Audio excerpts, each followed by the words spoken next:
ভিন রাজ্যে কাজ করতে গিয়ে ট্রেন থেকে পড়ে মৃত্যু হল এক পরিযায়ী শ্রমিকের। অসহায় দুস্থ পরিযায়ী শ্রমিকের পরিবারের পাশে দাঁড়াল বাংলা জনজাগরণ মঞ্চ। ঘটনাটি নলহাটি ২ নম্বর ব্লকের শীতল গ্রামের নিশ্চিন্তপুর গ্রামের। ৩৭ বছর বয়সী মৃতের নাম নিতাই লেট। পরিবারের পক্ষ থেকে জানা গিয়েছে নিতাই লেট গত ৩ মাস আগে ভারতের একমাত্র ছোট রাজ্য গোয়ায় নির্মাণ শ্রমিকের কাজ করতে যান। সেখান থেকে গত ৫ তারিখ বাড়ি ফেরার জন্য শুক্রবার সকাল ৭টা নাগাদ অমরাবতী এক্সপ্রেস ট্রেন ধরেন। ঘটনা হচ্ছে নিতাই লেট মোটামুটি গত ৩-৪ মাস আগে কাজ করতে গেছিলো বাইরে, সেটা গোয়াতে। তা এখন তো বুঝতেই পারছেন শ্রমিক পর্যায়ে কাজ চলছে, তাই জন্য বাড়ি এসছে। বাড়ি আসার জন্য সেটা একটা দুর্ঘটনা হয়েছে আপনার ওই এলারোবা ওই রাজ মন্দিরের স্টেশনের ওই কাছাকাছি। তা যে ঘটনাটা হয়েছে, এখন ছোট্ট দরিদ্র পরিবার, 2টো মেয়ে 1টো ছেলে, স্ত্রী, বৃদ্ধ বাবা মা আছে বাড়িতে। তা তাদের যে এখন যেটা ঘটনাটা হয়ে গেছে, এখন যে তাদেরকে বাঁচানোর জন্য যে সহযোগিতা, যাতে সরকারি কোনো সহযোগিতা পাই, তার জন্য এখনও আমরা খবর বা এখানে কেউ আসে না। তাই এখন যদি সেটা সহযোগিতা পায় সরকারি, নুরুল সাহেবের কয়েকজন ছেলে বা তাদের যে কাজ করে তারা এখানে এসছে। তো এখন দেখা যাক কতটা কী পাওয়া যাচ্ছে।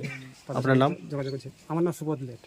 পরের দিন শনিবার ভোর ৩টা নাগাদ টেটাপল্লী স্টেশন সংলগ্ন এলাকায় ট্রেন থেকে পড়ে যান। রেল পুলিশ ঘটনাস্থল থেকে তাকে উদ্ধার করে সেখানকার স্থানীয় হাসপাতালে ভর্তি করলে চিকিৎসক তাকে মৃত বলে ঘোষণা করেন। মৃতের পরিচয়পত্র দেখে রেল পুলিশ নিতাইয়ের বাড়িতে তার মৃত্যুর খবর দেন। দিন মজুর নিতাই লেট তার স্ত্রী 2 নাবালিকা কন্যা ও 1 পুত্র সন্তান রেখে পরলোক গমন করেন।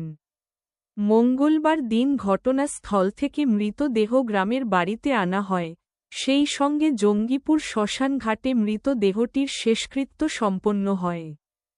আমরা বীরভূমের এক পরিযায়ী শ্রমিক নিমাই লেটের বাড়িতে গেছিলাম। আমাদের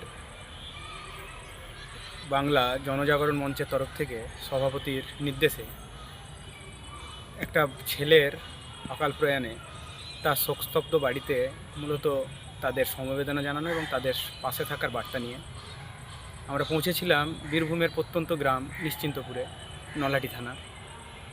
গিয়ে তাদের সঙ্গে কথাবার্তা বলা এবং অন্যান্য কাজের সঙ্গে সঙ্গে তাদেরকে কিছু আর্থিক সাহায্য প্রদান করা এবং আগামী দিনে তাদের পাশে থাকার বার্তা। সেই সঙ্গে আমাদের রাজ্য সভাপতি সরকারিভাবে যেসব সাহায্য সহযোগিতা পাওয়া যায় তার ব্যবস্থাগুলো করে দেবেন, এই আশ্বাস দিয়ে আমরা আজ এসেছি এবং আগামী দিনে আমরা আবার তাদের কাছে যাব, এই বার্তাও দিয়ে এসেছি। আমাদের এই বাংলা জনজাগরণ মঞ্চ আগামী দিনে এই ধরনের কাজ আরও করবে এবং মানুষের পাশে, মানুষের হাতে থাকবে। দুস্থ অসহায় পরিবারের একমাত্র উপার্জনকারী নিতাই লেটের মৃত্যুতে শোক স্তব্ধ হয়ে পড়ে তার পরিবার। বাংলা জনজাগরণ মঞ্চের সভাপতি অধ্যাপক নুরুল আলমের সঙ্গে যোগাযোগ করা হলে তৎপরতার সঙ্গে তিনি ওই মৃতের শোক স্তব্ধ পরিবারের পাশে দাঁড়ানোর জন্য বাংলা জনজাগরণ মঞ্চের প্রতিনিধিদের পাঠান এবং রাজ্য সরকারের সঙ্গে যোগাযোগ করেন। দ্রুত ব্যবস্থা গ্রহণের আশ্বাস মিলেছে বলে জানিয়েছেন অধ্যাপক নুরুল আলম। বাংলা জনজাগরণ মঞ্চে পক্ষ থেকে কিছু আর্থিক সহায়তাও করা হয়, সেই সঙ্গে তারা ওই পরিবারের পাশে থাকার আশ্বাস দেন।